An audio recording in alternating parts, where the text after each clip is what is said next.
ni mwema. Inueni sauti zenu, imbeni zaburi, imbeni zaburi. Tumfanyie shangwe Bwana Yesu Mwokozi, kwa kuwa ni mwema. Inueni sauti zenu, imbeni zaburi, imbeni zaburi.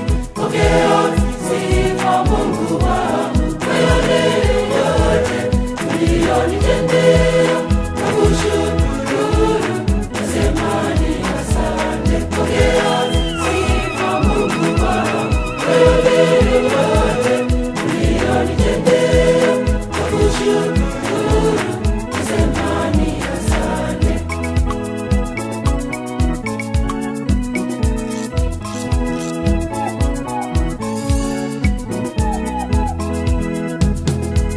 Mwimbie Bwana na shukrani nyingi, kwa kuwa ni